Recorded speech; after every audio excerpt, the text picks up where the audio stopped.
तो अभी मैं आपको इसी में करके दिखा दूंगा। सब टोटल जब आप यूज करेंगे तो ऑटोमेटिक उसमें ग्रुप और अनग्रुप भी हो जाते हैं, रो और कॉलम्स, और वो कैसे वर्क करते हैं उसको हम यहाँ पे समझेंगे। ठीक है, और इसका क्या यूज है उसको भी समझेंगे। ठीक है, तो यहाँ पे देखो ये डेटा, ये स्क्रीन पे विजिबल है ना, आपको स्क्रीन दिख रही है ना मेरी? यस सर, दिख रही है। ठीक है ठीक है ठीक है,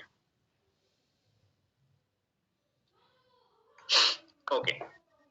सो सबसे पहले मैं क्या कर रहा हूँ कि यहाँ पे जो डेटा है ना मेरे पास सारा VLOOKUP से निकला हुआ आया हुआ डेटा है। तो इस डेटा को मैं क्या करता हूँ, ये कहाँ से आ रहा था, इस किसी रॉ डेटा सीट से डेटा ले लेते हैं। फिर चलिए यहाँ से ले लेते हैं, क्योंकि वो डेटा VLOOKUP से आ रहा है तो पूरा डेटा वहां पे गेट नहीं कर पा रहा हूँ मैं, मतलब वो पूरा डेटा शो नहीं हो रहा है। तो इसलिए मैं एक नई मतलब रॉ डेटा वाली सीट से डेटा ले लेते हैं, इसको रिमूव कर देते हैं।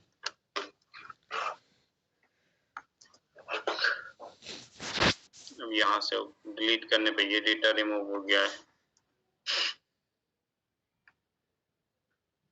ठीक है, तो सब टोटल वाला टूल कैसे यूज करते हैं इसको समझते हैं। और आज आप लोग का जो इंटरव्यू, मॉक इंटरव्यूज होते हैं उसमें नेहा आपने ही बताया था ना कि आपसे एक्सेल से क्वेश्चंस पूछे गए थे बहुत ज्यादा।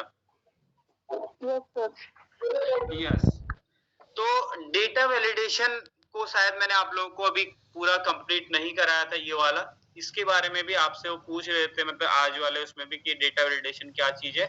तो आप लोग सही आंसर्स तो कर रहे थे, बट थोड़ा सा मैं आपको इसको और क्लियर समझाना चाहूंगा कि क्या है डेटा वैलिडेशन, क्या होता है।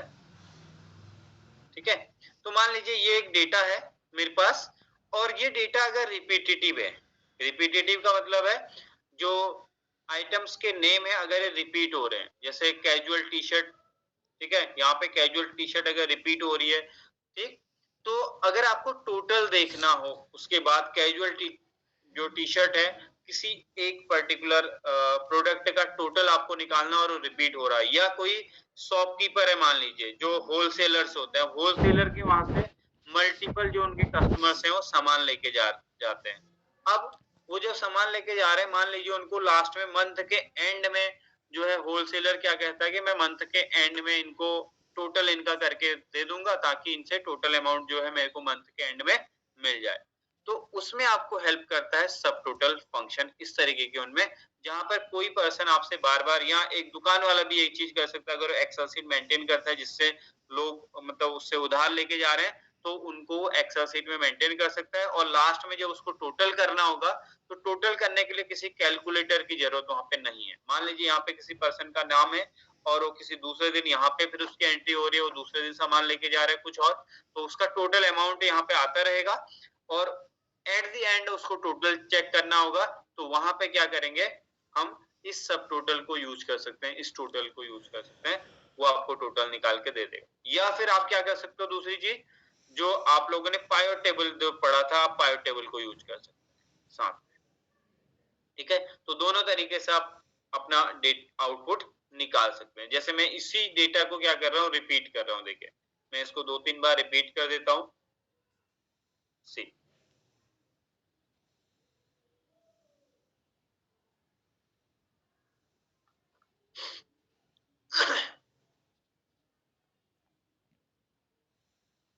ठीक है, यहाँ पे मैंने ये जो एंट्रीज है रिपीट कर दिया। अब इसमें सभी प्रोडक्ट, सभी आइटम्स के नेम जो है वो रिपीट होंगे, रिपीट हो रहे होंगे कई बार। अब उनका जो टोटल रेवेन्यू जो जनरेट हो रहा है, जैसे कैजुअल टी शर्ट का टोटल रेवेन्यू यहाँ पे लिखा गया कि इतना जनरेट हुआ, जब इसकी दूसरी बार एंट्री होगी तो वहां पर भी कुछ अमाउंट होगा, कुछ नंबर होगा। अब मेरे को ये करना है कि ये जितनी बार भी यहाँ पर आ रहा है कैजुअल टी शर्ट, इस पूरी सीट के अंदर जितनी बार भी रिपीट हुआ है मेरे को उसका टोटल निकालना है। तो उसको निकालने के लिए हम अपने सब टोटल फंक्शन का यूज कर सकते हैं, और ये सारे प्रोडक्ट का आपको टोटल निकाल करके दे देगा। आप चाहे तो उसको ब्रांड वाइज भी कर सकते हैं, आप चाहे तो उसको आइटम वाइज, कैसे जैसे आपकी मर्जी वैसे कर सकते हैं। और यही काम आप इस सीट में अगर आप अप्लाई करेंगे किसका, पायोट टेबल का, तो उससे भी आप निकाल सकते हैं। बट ये सब टोटल फंक्शन अभी मैं आप लोगों को बता रहा हूं, तो ये कैसे काम करता है उसको आप देख लीजिएगा। ठीक है। तो सबसे पहले हम क्या करेंगे, अपने इस डेटा में सबसे पहला हमारा काम रहता है कि हम अपने इस डेटा को क्या करें, ऊपर इसको टोटल सेलेक्ट कर लो, कंट्रोल ए प्रेस कर लो। कंट्रोल ए प्रेस करने के बाद सबसे पहले यहाँ पर आप शॉर्टिंग यूज कर लीजिए। हम यहाँ पे शॉर्ट को यूज करते हैं, ये वाला शॉर्ट फंक्शन यहाँ पे अप्लाई कर सकते हो, ठीक है, या इस शॉर्ट पे क्लिक कर सकते हो। इस पे हमने क्लिक करा, यहाँ पे शॉर्ट बाय, इसको सेलेक्ट कीजिए, आइटम नेम और आइटम नेम्स को आप शॉर्ट कर दीजिए ए टू जेड ऑर्डर में, मतलब जिसका भी आपको टोटल निकाला। अगर मैं आइटम नेम वाइज निकालना चाहता हूँ तो आइटम नेम्स को शॉर्ट कर दूंगा, मैं ब्रांड वाइज टोटल निकालना चाहता हूँ तो ब्रांड वाइज टोटल कर दूंगा, जैसे मर्जी वैसे कर सकते हैं। तो मैं आइटम नेम से शॉर्ट कर रहा हूँ, देन ओके। जैसे ही आप इसको ओके करेंगे तो आप देख सकते हैं सेम नेम वाले जितने भी आइटम्स हैं वो सारे के सारे एक साथ आ चुके होंगे, दिख रहा है? ठीक है, समझ आ रहा है? Yes sir. ठीक है, तो जैसे ही मैंने शॉर्ट किया, और ये वाला शॉर्ट मैंने इसलिए यूज किया है बिकॉज जो इनके साथ जो बाकी के कॉलम्स का डेटा है जो इनसे रिलेटेड है वो भी चेंज होना चाहिए। जब भी आप शॉर्टिंग को यूज करोगे तो शॉर्ट करते टाइम दो चीजें होती हैं। पहली चीज, जैसे मान लो मैं ब्रांड नेम से शॉर्ट करना है मेरे को, ठीक है, अगर मैं इस कॉलम से डेटा को शॉर्ट कर रहा हूँ, कंट्रोल शिफ्ट डाउन एरो मैंने प्रेस किया, और अगर मैं यहाँ से शॉर्ट करता हूँ तो आपको दो ऑप्शन देखने को मिलते हैं शॉर्टिंग के लिए, expand the selection, continue with current selection. तो हमेशा अगर आपके पास और भी कॉलम्स हैं जो इससे रिलेटेड है, ठीक है, वो चीज आप चाहते हो कि इसके साथ ही वो मूव करे जब ये सफल होए डेटा, ठीक है, तो आप एक्सपेंड द सिलेक्शन को यूज करेंगे, चूज करेंगे। अगर एक ही कॉलम में डेटा है तो आप कंटिन्यू विद करंट सिलेक्शन को यूज करें। तो हमेशा जब भी आप शॉर्टिंग करें तो एक्सपेंड द सिलेक्शन के साथ शॉर्ट करें हमेशा डेटा, इस ऑप्शन के साथ, ठीक है, ताकि उससे रिलेटेड जो अदर कॉलम्स का डेटा है वो उसके साथ ही ऊपर नीचे शिफ्ट होना चाहिए। अब ये काम करने के बाद अब मैं क्या करूंगा, कंट्रोल ए प्रेस करा, पूरा डेटा मेरा सिलेक्ट कर लिया, और इसमें एक जैसे नेम वाले आइटम्स एक साथ आ चुके होंगे सभी, सारे के सारे। देन उसके बाद आपको आना है सब टोटल पे। बस सब टोटल फंक्शन कैसे वर्क करता है वो देख लीजिए। सब टोटल पे क्लिक करेंगे, यहाँ पे एट ईच चेंजेस इन, यहाँ पर आप जब एट ईच चेंजेस इन के नीचे देखेंगे यहाँ पे पूरे आपके हेडिंग्स की लिस्ट होगी, पूरी हेडिंग्स सारे के सारे। तो यहाँ पर हम उस कॉलम का नेम सेलेक्ट करेंगे जिसके साथ हम टोटल लिखना चाहते हैं। जैसे यहाँ पे मैं चाहता हूँ कि ये नेम आए, आइटम का नेम लिखा आए एक्टिव वियर शॉर्ट्स करके, और उसके साथ नीचे टोटल लिखा है एक्टिव वियर शॉर्ट्स टोटल, ठीक है, यहाँ पे ये वाला नेम लिखा है, इसका टोटल लिखा है, तो हम इसको सेलेक्ट। अरे ब्रांड वाइज चाहता हूँ, मैं चाहता हूँ कि ब्रांड सी टोटल ऐसे लिखा है, ब्रांड बी टोटल ऐसे लिखा है, तो आप ब्रांड वाला नेम सेलेक्ट करेंगे, ये हेडिंग सेलेक्ट करेंगे। समझ आ रहा है यहाँ तक? Yes sir. ठीक है, तो एट ई चेंजेस इनमें से वो वाले कॉलम का नेम आप सेलेक्ट कर देना। मैं फर्स्ट कॉलम का यूज कर रहा हूँ। उसके बाद आता है फंक्शन। तो सब टोटल केवल और केवल सम करने के लिए यूज नहीं होता, बल्कि आप काउंट यूज कर सकते हैं, एवरेज, मैक्सिमम, मिनिमम, प्रोडक्ट, कोई भी फंक्शन यहाँ पे यूज कर सकते हैं जो इसके अंदर मेंशन है, ये वाले फंक्शन, ठीक है। तो मैं यहाँ पे टोटल निकालना है तो मैं सम फंक्शन को यूज कर रहा हूँ। आप चाहें तो एवरेज अगर निकालना हो तो आप एवरेज फंक्शन को यूज कर सकते हैं, तो हमने सम फंक्शन यूज कर लिया। उसके बाद आता है एड सब टोटल। किसका सब टोटल करना है, टोटल किसका करना है, ये इन कॉलम्स में से किसका टोटल करना है। अगर आपको यूनिट का टोटल करना है, प्राइस का टोटल करना है, या रेवेन्यू का टोटल करना है, किसका टोटल करना है। अगर सभी का टोटल करना है इन तीनों का तो आप तीनों को भी सिलेक्ट कर सकते हैं। जैसे यहाँ रेवेन्यू ऑलरेडी सिलेक्टेड है, अगर मैं यूनिट का भी टोटल करना चाहता हूँ, मैं रेवेन्यू और यूनिट दोनों का टोटल करना चाहता हूँ कि टोटल यूनिट कितनी सोल्ड हो रही है वो भी पता चल जाए, और टोटल रेवेन्यू कितना जनरेट हो रहा है वो भी टोटल हो जाए, उनका भी टोटल हो जाए, तो आप इसको सेलेक्ट कर सकते हैं। देन बस जस्ट इतना करना है। उसके बाद यहाँ से आप ओके पे क्लिक कर दीजिए। जैसे आप ओके क्लिक करेंगे तो आप देख सकते हैं कि यहाँ पर अभी कैसे सब टोटल करके आपको दिखाता है, ठीक है, सी। तो अब आप यहाँ पे देखिए, आपके सामने है टोटल, यहाँ पे आ गया एक्टिव ईयर आ चुका है, ठीक। इसको थोड़ा सा बड़ा कर लेते हैं, सी। तो यहाँ पे ऊपर प्रोडक्ट की सारी डिटेल्स आ गए, आइटम नेम्स आ गए, उनका टोटल का एक अलग से रो बन के आ गया है, और यहाँ पे जो आपने कॉलम सेलेक्ट करे थे कि यूनिट सोल्ड कितनी है उसका टोटल आ जाए और रेवेन्यू कितना जनरेट हुआ है उसका टोटल आ जाए, तो ये आपके सामने होगा। तो अगर आपको जो मैं बात कर रहा था होलसेलर की, और वो अगर इस तरीके से डेटा मेंटेन कर रहा है एक्सेल शीट में, तो वो किसी पर्सन का टोटल निकालना चाहता है तो उसको कैलकुलेटर वगैरह की जरूरत नहीं है, वो जस्ट सब टोटल का यूज कर सकता है एक बार अपनी डेटा शीट को शॉर्ट करके। देन हर पर्सन के नेम के साथ उसका टोटल यहाँ पे उसको शो हो जाएगा। अगर उस डिटेल में देखना चाहते हैं तो ये इस तरीके से डिटेल वाइज टोटल निकल के आ जाता है, आप ये देख सकते हैं। आ रहा है टोटल सबका? Yes sir. ठीक, तो ये आ जाता है। अगर आपको डिटेल में नहीं देखना है तो यहाँ पर आप देखिए आपको 3 कॉलम देखने को मिलते हैं यहाँ पे। तो ये है आपका थर्ड कॉलम, ठीक है, जहां पे डिटेल में आता है पूरा। अगर आप सेकंड कॉलम पे क्लिक करेंगे तो यहाँ पे क्या हो जाएंगे, सारे के सारे जो ग्रुप बने हुए थे, रोज के ग्रुप बने हुए थे, सब क्या हो गए, इसको मिनिमाइज कर दिया गया है। अब यहाँ पे केवल और केवल टोटल आपको देखने को मिलेगा सभी का, और यहाँ टोटल शो हो रहा हो आ रहा है। तो ये हो गया इनमें मिनिमाइज। अगर आप इसको फुल देखना चाहते हो, डिटेल वाइज देखना चाहते हो, आप प्लस पे क्लिक कर सकते हैं। जैसे आप प्लस पे क्लिक करेंगे आपको डिटेल में शो हो जाएगा। और माइनस, ये है ग्रुपिंग जो यहाँ पे हो रहा है, ठीक है, ये ग्रुप किया गया है। तो माइनस पे क्लिक करेंगे तो हाइड, और प्लस पे क्लिक करा तो डिटेल शो हो जाएगी पूरी। और जो फर्स्ट वाला कॉलम है यहाँ पर एक ग्रैंड टोटल भी आता है। आपको अपना टोटल रेवेन्यू भी देखने मतलब निकालने की जरूरत नहीं है कि कितना टोटल रेवेन्यू जनरेट हो रहा है, तो उसका भी एक लास्ट में एक रो आ जाती है ग्रैंड टोटल की, जो सबको टोटल मिला करके दिखा देता है। तो वो रेवेन्यू भी आपको यहाँ से पता चल जाएगा। या फिर आप फर्स्ट वाले इस पे क्लिक कर सकते हैं, ये केवल और केवल आपको ग्रैंड टोटल दिखाता है। समझ आया इसको यूज कैसे करना है, सब टोटल कैसे यूज होना है? Yes sir. इजी है काफी। Yes sir. ठीक है, और आप इसको इस तरीके से अपने इसमें यूज कर सकते हैं। किसी भी कहीं पर आपको टोटल निकालना है, काउंट करना है कुछ प्रोडक्ट का उनका, तो आप वो सारा काम इसकी हेल्प से कर सकते हैं। आपको कैलकुलेशन की जरूरत नहीं है, ऑटोमेटिक फंक्शन यहाँ पे अप्लाई हो जाते हैं जैसे पाइवट टेबल में होता था। बट केवल ये इतने ही काम के लिए यूज होता है, केवल टोटल निकालना, काउंट करना, एवरेज करना, सारे आइटम अगर रिपीट हो रही है चीजें तो। Okay, any doubt? No sir. No sir. ठीक है, सो ओके।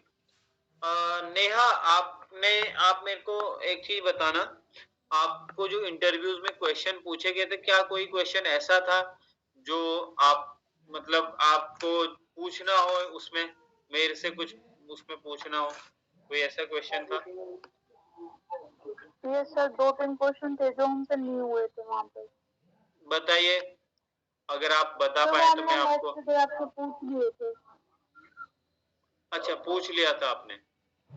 अभी ओके है? वो वही था, लोकेशन के अकॉर्डिंग बताओ, मतलब स्पेशल किसी एम्प्लॉय का रेवेन्यू, तो वो हमने पूछा था ना आपसे नेट पे। हाँ, यस सर, वही था सर। ठीक है, तो वो चीज आप पाइवट टेबल का यूज करके वो चीज आप कर सकते हैं ना? यस सर, वो फिल्टर लगा के करना था सर, वो तब याद नहीं आया। ओके ओके ओके ओके, चलिए ठीक है। सो ये तो हो गया, मैंने आपको सब टोटल को बता दिया कि सब टोटल कैसे यूज होता है। अब नेक्स्ट एक उस पे बात करते हैं। अगला जो हमारा है डेटा वैलिडेशन पे, मैं आप लोगों को थोड़ा सा बताया तो डेटा वैलिडेशन कैसे काम करता है। और रिमूव डुप्लीकेट, तो आप लोगों को मालूम होगा कि डुप्लीकेट वैल्यूज को रिमूव करने के लिए यूज किया जाता है। अगर आपको लगता है कि कोई डेटा आपके पास है और उसमें डुप्लीकेट एंट्रीज आप रिमूव करना चाहते हैं, जैसे अभी आप यहाँ पे देख रहे होगे, यहाँ पे मैंने इस डेटा में क्या काम किया था, मैंने कॉपी कॉपी कॉपी कर दिया था, तो इट मीन्स वो डुप्लीकेसी हो गई, डेटा की डुप्लीकेसी हो गई। तो अगर आप उसमें से मैं वो सारे डेटा को जो मैंने कॉपी पेस्ट करा था उसको हटाना चाहता हूं, तो आप एक क्लिक से रिमूव डुप्लीकेट पे क्लिक करके वो सारा डेटा हटा सकते हैं। ठीक है, इस चीज का ध्यान रखिएगा, आप डुप्लीकेट वैल्यूज को रिमूव कर सकते हैं इजीली इस ऑप्शन को यूज करके, रिमूव डुप्लीकेट ऑप्शन को यूज करके। जैसे मैं यहां से आपको दिखा देता हूं, मान लीजिए ये डेटा मैं को कॉपी कर रहा हूं और इस डेटा को मैं यहाँ पे पेस्ट कर देता हूं।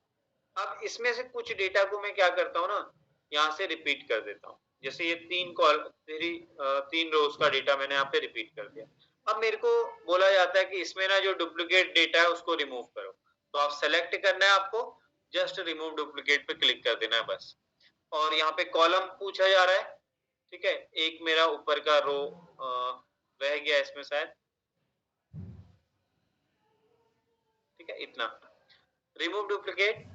यहाँ पे आ रहा है कॉलम्स, वूलन ग्लोव्स, ये ब्रांड 2, ये कि इनको कॉलम मानना है, नहीं, इनको आप हटा दो, ये मेरी कॉलम नहीं है, हेडिंग्स नहीं, ठीक है, जस्ट डायरेक्टली ओके।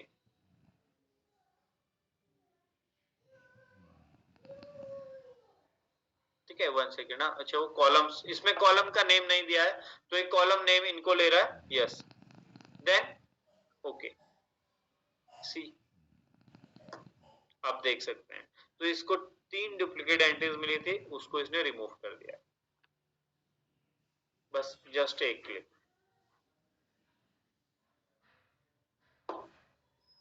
ठीक है स्टूडेंट, तो यहाँ पे रिमूव डुप्लीकेट वैल्यूज को आप इस तरीके से यूज करते हैं। अब बात करते हैं डेटा वैलिडेशन की। जो डेटा वैलिडेशन जो टूल है बेसिकली, ये क्या है, इसमें रूल्स होते हैं, लिस्ट ऑफ रूल्स, यहाँ पे मल्टीपल रूल्स हैं जो आप अपने एक्सेल सीट की जो सेल्स हैं इन पे अप्लाई कर सकते हैं, रूल्स को आप अप्लाई कर सकते हैं कि कौन सी प्लेस पे कौन सा डेटा आपको फिल करना है।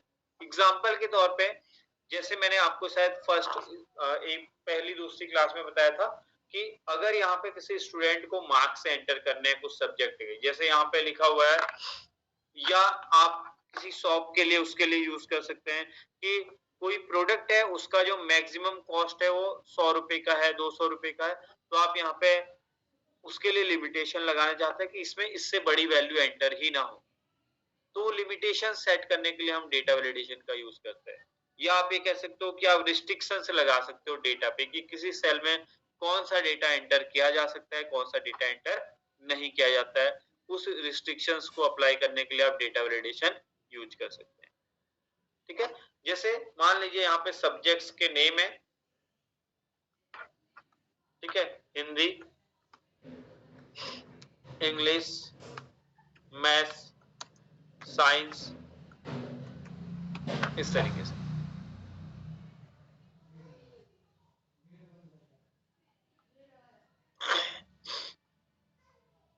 ठीक है, और इस रेंज में, इस वाली रेंज में आप जो सब्जेक्ट के जो मार्क्स होंगे, ये जो मार्क्स होंगे क्या होंगे, 1 से लेके 100 के बीच के मार्क्स होंगे। मैं नहीं चाहता कि वो इससे ज्यादा मार्क्स फिलअप कर पाए कोई। अगर सब्जेक्ट 100 मार्क्स का है तो 100 से ज्यादा बड़े मार्क्स यहाँ पे एंटर नहीं होने चाहिए। तो हम इस पूरी रेंज को सेलेक्ट करके क्या अप्लाई कर देंगे, यहाँ पे डेटा वैलिडेशन को आप अप्लाई कर सकते हैं। यहाँ पे आएंगे, सेटिंग्स पे चले जाएंगे, यहाँ पे अलाउ वैल्यूज में क्लिक करेंगे और होल नंबर पे क्लिक करेंगे, और डेटा की जो कंडीशन है, यहाँ पे कंडीशंस के ऑप्शन है, ग्रेटर देन, लेस देन, जिस तरह की कंडीशन है वो अप्लाई करिए। तो मेरी कंडीशन रहेगी बिटवीन की, कि मेरे को 1 से 100 के बीच के मार्क्स यहाँ पे एंटर करने हैं, या आप 0 भी कर सकते हो, मिनिमम मार्क्स, मिनिमम 1 और मैक्सिमम 100। देन इनपुट मैसेज आप दे सकते हैं कि अगर आप चाहते हैं कि जो यहाँ पे मार्क्स फिल करेगा उसको कोई मैसेज भी डिस्प्ले हो, तो आप यहाँ टाइटल में एक मैसेज उसके लिए ड्रॉप कर सकते हैं। ठीक है, तो यहाँ पे आप लिख सकते हो मैसेज में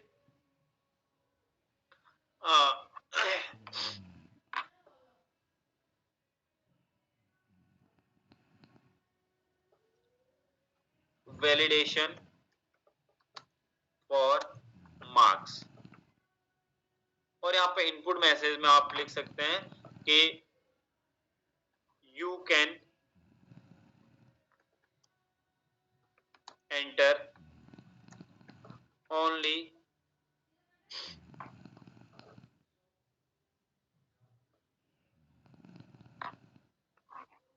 numbers only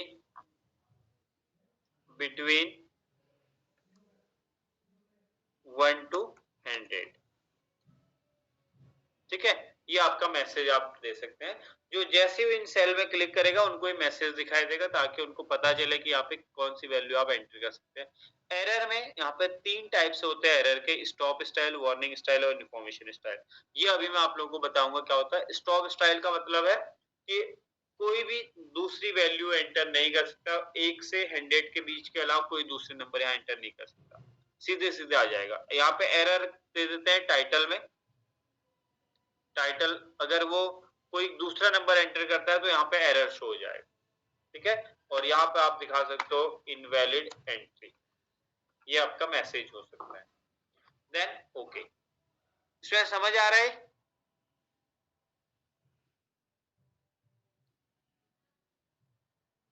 yes sir. Yes sir. Okay, ठीक है, चलिए। तो अब देखो जैसे ही वो यहाँ पे क्लिक करेगा ना, उसको एक मैसेज डिस्प्ले हो जाएगा। ये सी आ रहा है मैसेज? Yes sir. तो इससे उसको पता चलेगा कि इसमें कौन सी वैल्यू एंटर करनी है। ये आपने मैसेज दे दिया।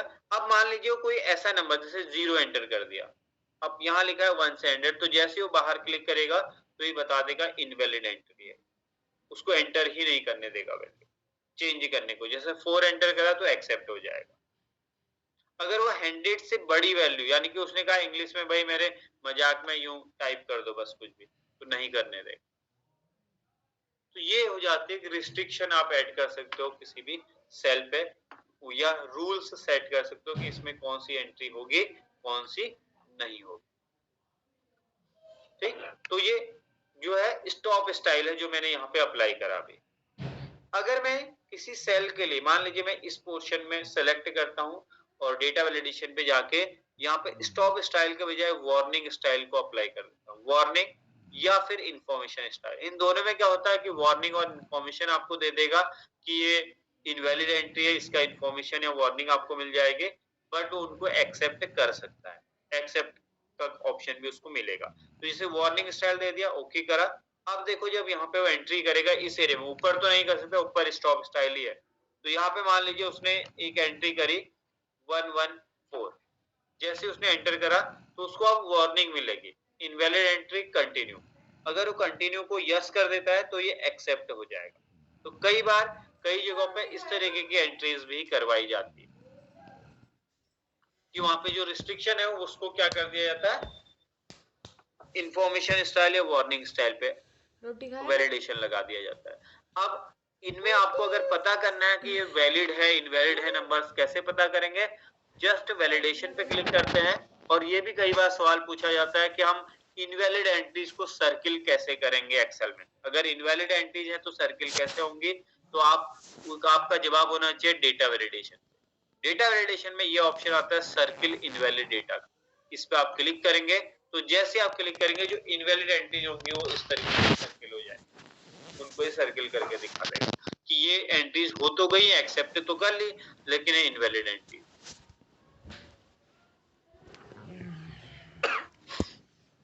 किधर से लिया था आपने इसको? ये डेटा वैलिडेशन में ये क्वेश्चन भी आएगा, अभी आप लोग जब एग्जाम दे रहोगे उसमें भी क्वेश्चन आएगा कि डेटा वैलिडेशन के अंदर कितने ऑप्शंस होते हैं।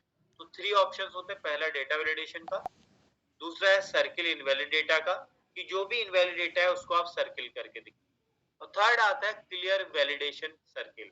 ये सर्किल से अगर आपको हटाने हैं तो आप इस थर्ड ऑप्शन का यूज करें, और अगर अप्लाई करने हैं तो आप सेकंड ऑप्शन को यूज करें। और वैलिडेशन ही हटाना है, पूरा वैलिडेशन ही रिमूव करना है, तो हम अपने इस रेंज को सेलेक्ट करते हैं और वैलिडेशन वाले ऑप्शन पे अगेन जाते हैं और यहां से क्या कर देते हैं, इसको क्लियर, इस ऑप्शन पे आप क्लिक करेंगे क्लियर। यहाँ क्लियर कर दिया, ओके कर दिया, तो इस पूरे एरिया से वैलिडेशन रिमूव हो जाएगा। अब ये नीचे कुछ और भी सेल्स मेरे रह गए हैं जिनमें वैलिडेशन अप्लाइड है, क्योंकि ये सेलेक्ट नहीं किया था, इनको क्लियर नहीं करा था, तो वैलिडेशन पे जाके आप इसको भी क्लियर कर सकते। जैसे कहीं पर आपको मोबाइल नंबर एंटर करने हैं ओनली, ठीक है, तो इसके लिए भी आप वैलिडेशन अप्लाई कर सकते हैं। सी आपने कहा कि साहब मोबाइल नंबर फिलअप करवा रहे हो, तो मोबाइल नंबर फिलअप करने में क्या होता है, वो कई बार आपको जो यहाँ पे नंबर एंटर करके देंगे, वो हो सकता है वो 10 डिजिट का पूरा ना, उसने 9 डिजिट ही लिखी। तो मैं चाहता हूँ कि उसके लिए भी रिस्ट्रिक्शन अप्लाई हो जाए, तो हम डेटा वैलिडेशन को यहाँ पर भी यूज कर सकते हैं कि जैसे ही वो 10 डिजिट से कम का नंबर एंटर करे तो इनवैलिड शो हो जाए, ताकि वो सही नंबर एंटर करे। तो आप उस रेंज को सिलेक्ट करके, पूरी रेंज को सिलेक्ट करके डेटा वैलिडेशन पे जाइए और सेटिंग्स से एनी वैल्यू से यहाँ पे कौन सा लेंथ, टेक्स्ट की लेंथ वाला वैलिडेशन अप्लाई कर दीजिए और यहाँ पे नंबर डाल दीजिए कि इक्वल टू में लेंथ डाल दीजिए 10, कि जो उसकी लेंथ होनी चाहिए वो 10 होनी चाहिए, उससे कम या उससे ज्यादा नहीं होनी चाहिए। ओके कर दीजिए।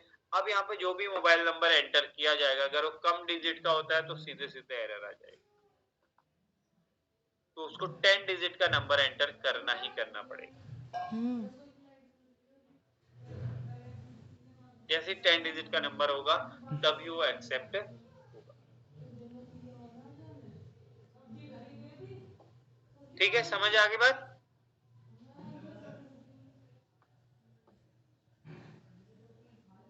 स्टूडेंट समझ आ रहा है? ये मोबाइल फोन वाला एक बार फिर से बताना। मोबाइल नंबर का, ठीक है। देखो मोबाइल नंबर के लिए भी मैंने यहाँ पे क्या लगा दिया, वैलिडेशन अप्लाई कर दिया कि जब भी मोबाइल नंबर आप एंटर करवाएंगे तो 10 डिजिट का ही होना चाहिए। 10 डिजिट से कम डिजिट का अगर मोबाइल नंबर है तो एक्सेप्ट नहीं होगा। तो ये वैलिडेशन में जब मैंने यहाँ से अप्लाई किया है तो मैंने क्या करा है, अलाउ में टेक्स्ट लेंथ वाला सेलेक्ट किया है। कौन सा? टेक्स्ट की लेंथ, जो लेंथ होगी वो 10 डिजिट की होगी। और यहाँ पे डेटा में जो जहां कंडीशन देते हैं वहां पे मैंने इक्वल टू की कंडीशन डाल दी और लेंथ डाल दिया 10, कि जो भी नंबर आएगा, जो भी चीज फिलअप करेगा वो 10 डिजिट से कम का नहीं होना चाहिए।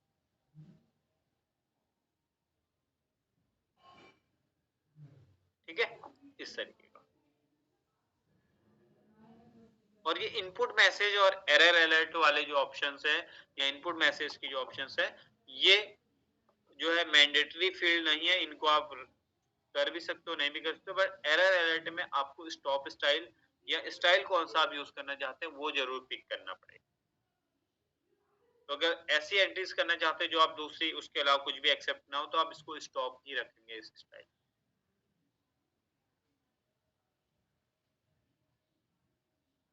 ठीक है स्टूडेंट, समझ आई बात? Yes sir. ओके।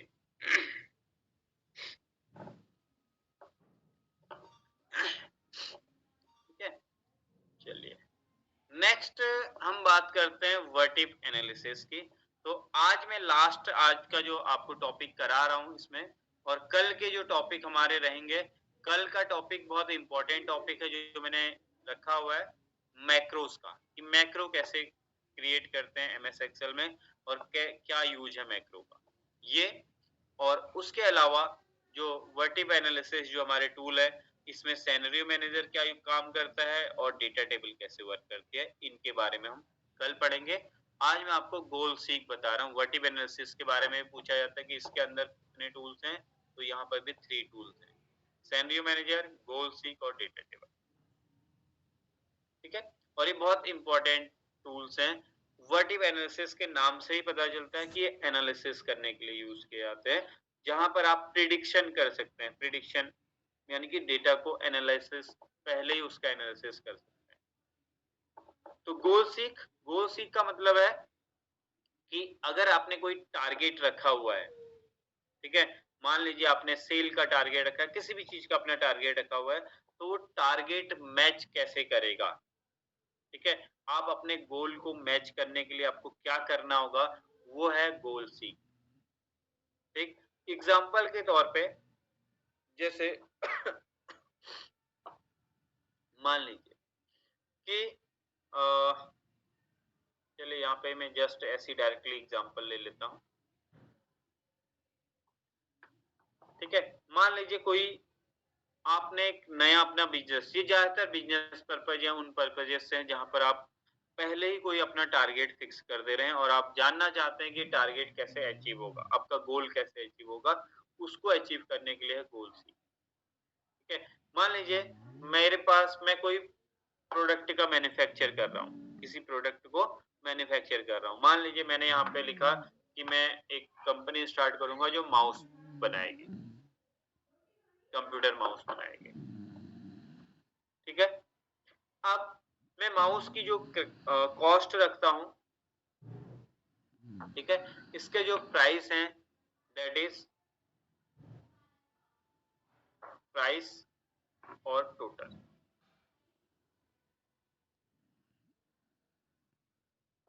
ठीक है, और यहाँ पे मैं क्वांटिटी डाल देता हूँ।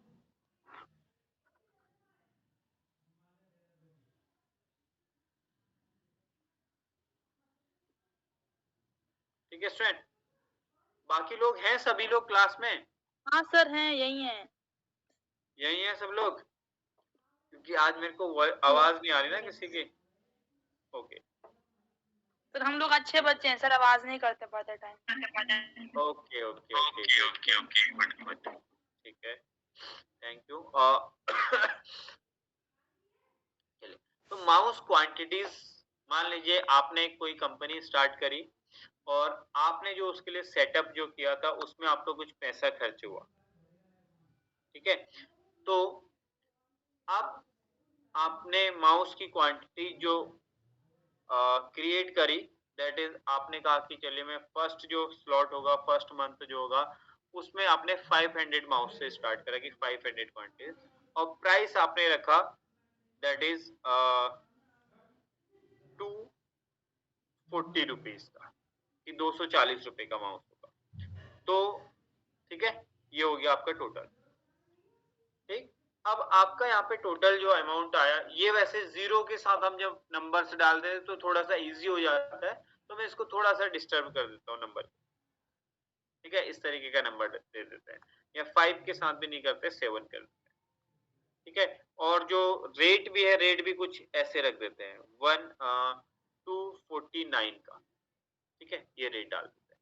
अब जो टोटल होगा, इससे माउस जो क्वांटिटी आपने अभी प्रोड्यूस करी है और उनका प्राइस जो आपने रखा है, इससे टोटल रेवेन्यू कितना जनरेट होगा? क्वांटिटी मल्टीप्लाई बाय प्राइस, तो टोटल रेवेन्यू हो गया आपका दिस, ये आपका जनरेट हो गया। कितने का रेवेन्यू हो गया है? 1,88,000। ठीक है, 1,08,000 रुपए का, 1,08,813 रुपए। तो ये आपका टोटल रेवेन्यू जनरेट हो गया। अब आप ये जानना चाहते हैं कि जो मेरे को टारगेट जो अचीव करना है, ठीक है, अभी आप मंथ में कितना अचीव कर पा रहे हैं? दिस, ये एक महीने का है टारगेट। ठीक है, 1,08,813। अब आपने यहाँ पर एक टारगेट वैल्यू सेट करी कि आपको मंथ का जो टारगेट आप बनाना है ना, वो 1 लाख के बजाय आप इसको करना चाहते हैं 1,80,000 का। ठीक है, आप टारगेट क्या रखना चाहते हैं? 1,80,000। ठीक है,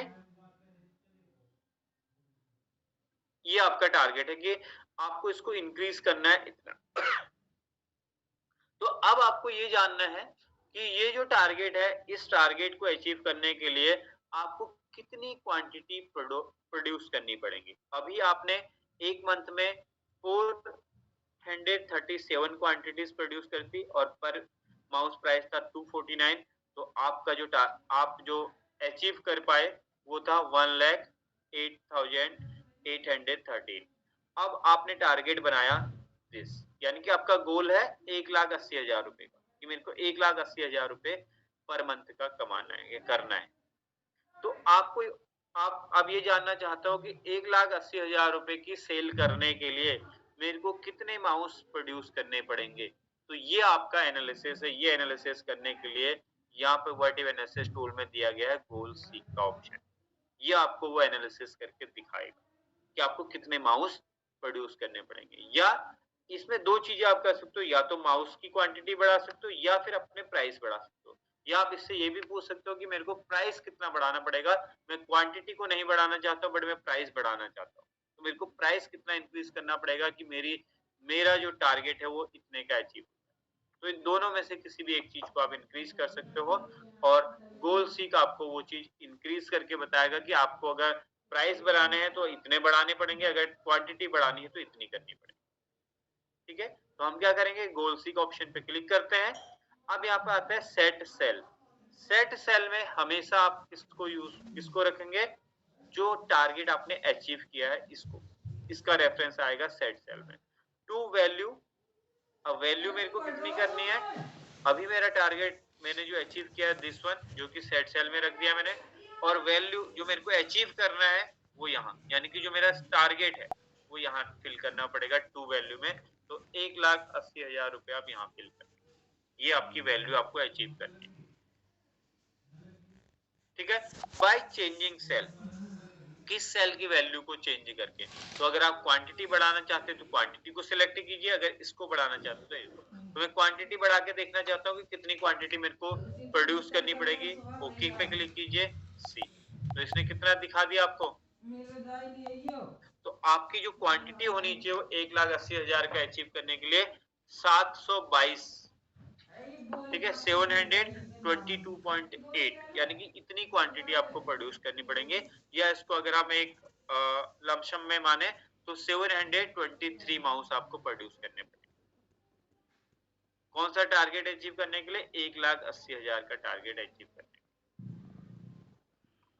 समझ आ रहा है गोल सीक फंक्शन को यूज कैसे करना है, गोल सीक कैसे काम करेगा। ठीक, अदर इसके अलावा अगर मैं इसको ओके कर देता हूं तो ये ठीक, इसको यहाँ पे वैल्यू ऑटोमेटिक ये चेंज हो जाएगी। अगर मैं कैंसिल कर देता हूँ तो वापस पुरानी वैल्यू आ जाएगी, तो मैं इसको कैंसिल कर देता हूँ। अब मैं प्राइस को अगर चेंज करना चाहता हूँ तो प्राइस कितना चेंज करना पड़ेगा वो देखिए। इस पे आते हैं, गोल सीक पे क्लिक करते हैं, सेट सेल में this value, this cell, to value में अगेन 1,80,000 रुपए अपने मेंशन कर दिया।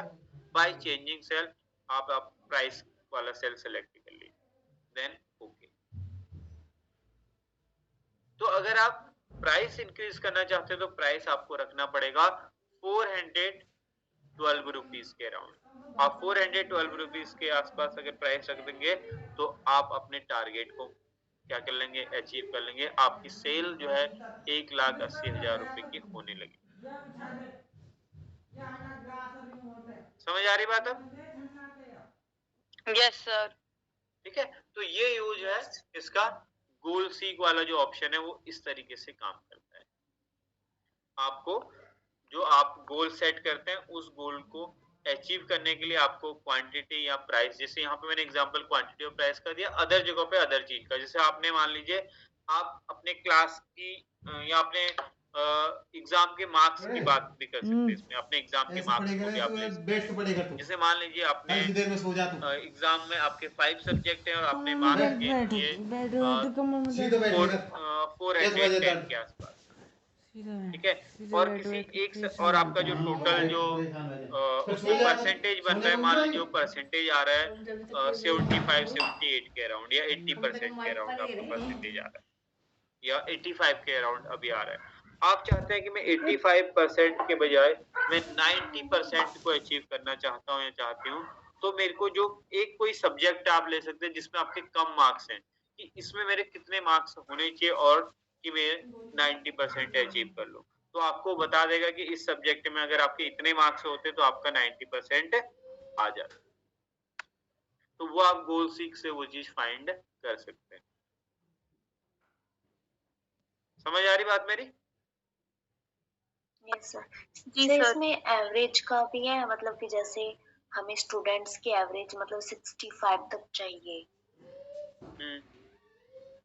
एवरेज आप किस सेंस में कह रहे हैं? हाँ हाँ, एवरेज किस सेंस में आप, हाँ, कि आपको एक स्टूडेंट के मतलब एग्जाम सब्जेक्ट के मार्क्स गिवन है और हाँ, उनका एवरेज है ना वो 67 होना चाहिए। हाँ, बस यही पूछा हो तो उनका तो मतलब एवरेज निकालना है 67। हाँ, तो उसमें आपको क्या करना होगा, जो आप मार्क्स एंटर करेंगे, ठीक है, जैसे मान लीजिए उसके यही सब्जेक्ट में ले लेता हूँ, ठीक है, इसको यहाँ से कॉपी करके यहाँ पे रख लेते हैं। तो मान लीजिए अभी उसके जो सब्जेक्ट के मार्क्स हैं वो इस तरीके से हैं, ठीक है, ये सब्जेक्ट के मार्क्स हैं। अब इनका मैं एवरेज निकालना चाह रहा हूँ। देखो एवरेज वगैरह निकालने के लिए उनके लिए मैं आपको शॉर्टकट तरीके भी बता देता हूँ फॉर्मूलाज के लिए। जो यहाँ पे एक तो आपको यहाँ फॉर्मूला लिखना पड़ेगा, एक पहला तरीका तो ये है। दूसरा तरीका क्या है कि आप इस पूरे एरिया को सेलेक्ट कर लो, यहाँ पर एक आ जाता है क्विक एनालिसिस का ऑप्शन, इस पे आप क्लिक करो और यहाँ पे देखिए आपके पास फॉर्मूलाज आ जाएंगे, ठीक है। चार्ट, टोटल, मैं टोटल वाले पे चले जाता हूँ और एवरेज पे क्लिक कर देता हूँ डायरेक्टली, तो ये मेरे को उनका एवरेज निकाल के देगा। एक सेकेंड ना, एवरेज M9, ओके एक सेकेंड, गड़बड़ हुआ। सेलेक्ट, क्लिक, ठीक है, देन टोटल्स और यहाँ पे एवरेज पे क्लिक कर लो। एवरेज प्रॉपर कुछ गड़बड़ कर रहा है, 1 सेकेंड ना, ये फंक्शन, ठीक है, क्योंकि यहाँ पर भी आपके क्विक एनालिसिस के टूल्स आप इनको डायरेक्टली भी यूज कर सकते हैं। सम करता हूं तो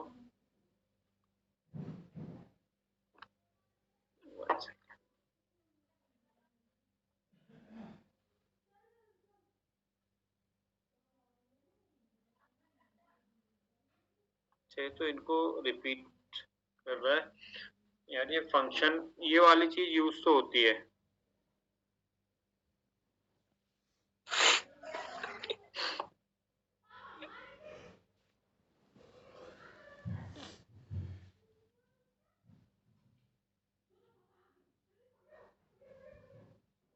अभी इतनी देर में कौन ज्वाइन कर रहा है?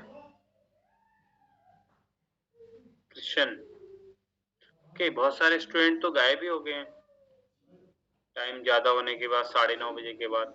चलिए कोई नहीं, मैं यहाँ पे आपको ना इसको, ये वाला जो मैं देख रहा हूँ इसमें कुछ प्रॉब्लम आ रही है, बट ये क्विक एनालिसिस टूल से भी आप डायरेक्टली फंक्शंस को यूज कर सकते हैं। बट अभी के लिए मैं क्या करता हूँ, आपका जो है इसको पहले रिजॉल्व कर लेते हैं। तो यहाँ पर एवरेज यूज करेंगे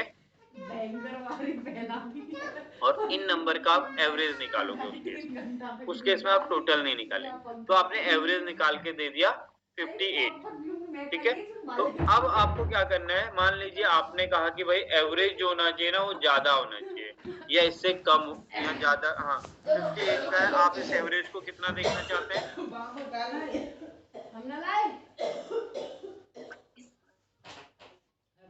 कितना? 61, ठीक है, हाँ ठीक है, हाँ मान लीजिए आपने 61 का रखा, तो टू वैल्यू में आपने कहा कि 61 का एवरेज होना चाहिए। तो अब आपको यहाँ पे बाय चेंजिंग सेल में आप इन सारे सब्जेक्ट में से किसी एक सब्जेक्ट के मार्क्स को चेंज कर सकते हो। जैसे इसके सबसे कम मार्क्स है मैथ में, कि मैथ में इसके कितने मार्क्स आने चाहिए थे कि इसका जो एवरेज है वो 61 हो जाता। तो आप इसको ओके जैसे करेंगे तो ये आपको बता देगा कि कितना होना चाहिए, 43 मार्क्स होने चाहिए। 34 के बजाय अगर इसके 43 मार्क्स आगे मैथ में, तो इस जो एवरेज मार्क्स है वो 61 का। एक तक और का है, अगर सर घना डेटा हो मतलब स्टूडेंट्स का, तो उसमें सारी सेल्स सेलेक्ट होंगी लास्ट में या सारे किसी सेल, एक ही बच्चे का? देखो हाँ, ये जो एनालिसिस टूल होता है ना, ये आप सिंगल के लिए यूज करते हैं। ये आप ऐसा नहीं है कि आप बहुत सारे स्टूडेंट का, क्योंकि अलग अलग एवरेज होगा, तो सारे स्टूडेंट के लिए आप यूज नहीं कर सकते, आप पर्टिकुलर एक चीज के लिए इसको यूज करते हैं। ये वाले पढ़ रहे हो बेटी अभी? अगर सर हमें पूरे उसका निकालना हो तो कैसे करेंगे? पूरे किसका? अगर देखो उसमें तरीका ये है, पूरा डेटा अगर आप हाँ पूरी क्लास का आप निकालना चाह रहे हैं, जैसे मान लो पूरी क्लास में 50 बच्चे हैं, तो क्लास का निकलेगा तो सब्जेक्ट वाइज निकालेंगे आप। कि मान लीजिए हिंदी के सब्जेक्ट का अगर आपने एवरेज मार्क्स निकाला किसी क्लास का, वो आ रहा है कि 56 या 54, कुछ भी एवरेज आ रहा है, तो आप चाहते हैं अब आप उसमें से क्या होंगे, कुछ बच्चों के मार्क्स ज्यादा होंगे, कुछ के कम होंगे, जिसका टोटल एवरेज आ रहा होगा 54 का, तो उसमें से पर्टिकुलर किसी एक स्टूडेंट के ही मार्क्स को आप यहाँ से इंक्रीज करके देखते कि इसके कितने मार्क्स होते कि क्लास का जो एवरेज है वो 54 की वजह से 58 हो जाता है, 56 हो जाता है। तो ये वाला गोल सीक ऑप्शन आपको केवल सिंगल वैल्यू को चेंज करने का बताता है। इसके अलावा अगर आपको ज्यादा वैल्यू चेंज करनी है तो उसके लिए फिर हम आगे के जो इसके टूल है वर्टिव एनालिसिस के, उन पे मूव करेंगे। That is like scenario manager. Scenario manager में आप एक से ज्यादा वैल्यूज को चेंज कर सकते हैं और डिफरेंट सिनेरियोज क्रिएट कर सकते हैं, अलग अलग सिनेरियो क्रिएट करते हैं, ये रिपोर्ट भी बना करके आपको देता है। तो आप अलग अलग सिनेरियो क्रिएट करेंगे। जैसे अगर आप इसको हम बेसिकली यूज करते हैं, जैसे मेरे को किसी चीज की प्राइसेस जो है फिक्स करनी है। मान लो अभी मैं कोई प्रोडक्ट बना रहा हूँ और काम में वो अनाउंसमेंट करवाते रॉ हो। मटेरियल जो मार्केट में मिलता है वो एक पर्टिकुलर रेट पे मिल रहा है और पता नहीं क्या समस्या हो रही है, बार बार हमें रिमूव कर देते हैं सर, क्लास में एंटर ही नहीं हो पा रहे हैं सर। कौन सर मैं रिमूव कौन कर रहा है आपको? पता नहीं सर, वो दिक्कत हो रही है, एंटर ही नहीं हो पा रहे थे। यस हाँ, तो मैं बात कर रहा था सिनेरियो मैनेजर की। तो सिनेरियो मैनेजर क्या किस तरीके से वर्क करता है। मान लो मेरे को किसी चीज के प्राइसेस फिक्स करने हैं, अब उसका रॉ मटेरियल मेरे को अभी किसी एक पर्टिकुलर रेंज उस पे मिलता है, प्राइस रेट पे मिलता है। अब मैं चाहता हूँ कि मान लो मैंने आज उसके प्राइस जो है आज के रेट के हिसाब से, आज के रॉ मटेरियल के हिसाब से मैंने प्राइस रख लिए, उसके कुछ प्राइस फिक्स कर दिए, लेकिन 6 महीने बाद या 5 महीने बाद जो है जो रॉ मटेरियल के रेट बढ़ जाते हैं, तो कहीं मेरे को नुकसान तो नहीं होगा उसके प्राइस जो मैंने अभी के फिक्स करे उसके हिसाब से। तो हम क्या करते हैं, डिफरेंट सिनेरियोज बना देते हैं कि अगर रॉ मटेरियल मेरे को इतने रुपए का मिलेगा तो टोटल रॉ मटेरियल का कॉस्ट कितना होगा, और अगर इससे ज्यादा का मिलेगा तो कितने का होगा। तो हम 8-10 या 5 कम से कम 4-5 सिनेरियो क्रिएट कर लेते हैं, उसके रेट कम और ज्यादा करके रॉ मटेरियल के, उसके हिसाब से फिर हम एक उसका रेट फिक्स कर पाते हैं। तो ये उस चीज को एनालिसिस करने में भी हमको हेल्प करता है। दैट इज सिनेरियो मैनेजर, जो मैं आपको कल को दिखाऊंगा ये वाला, और डेटा टेबल के ऑप्शंस को करके दिखाऊंगा। डेटा टेबल का यूज मोस्टली बैंकिंग के सेक्टर में यूज आप इसको कर सकते हैं, जहां पर आप लोग लोन वगैरह के बारे में, मैं लोन वगैरह के बारे में कल आप लोगों को बताऊंगा कि अगर मैं ईएमआई वगैरह क्रिएट बनाता हूँ, ईएमआई वगैरह को मेरे को ईएमआई बनानी है किसी अमाउंट के लिए, तो मेरे को कितनी ईएमआई पे करनी पड़ेगी, उस पर कितना इंटरेस्ट पे करना पड़ेगा, और अगर इंटरेस्ट रेट चेंज हो जाते हैं तो वो सारा एनालिसिस आपको ये करके देगा डेटा टेबल वाला। तो डेटा टेबल को भी समझेंगे, एनालिसिस कैसे किया जाता है, अगर इंटरेस्ट रेट चेंज होते हैं तो कितना होगा, क्या होगा। आप पहले से अपने पास एक एनालिसिस उसका रख सकते हैं ताकि आप फ्यूचर के लिए रेडी रहें। ठीक है, तो आज की क्लास को एंड करते हैं। ठीक है स्टूडेंट, तो कल हमारे पास 2 टॉपिक्स हैं, वर्टिव एनालिसिस के टॉपिक और एक जो मेन सबसे इंपॉर्टेंट टॉपिक है दैट इज आपका मैक्रो कैसे क्रिएट होता है। ठीक है, तो मैक्रो बहुत इंपॉर्टेंट पार्ट है। आज शायद आपका जो वॉलंटियर सेशन था उसमें भी इसका डिस्कशन हुआ था।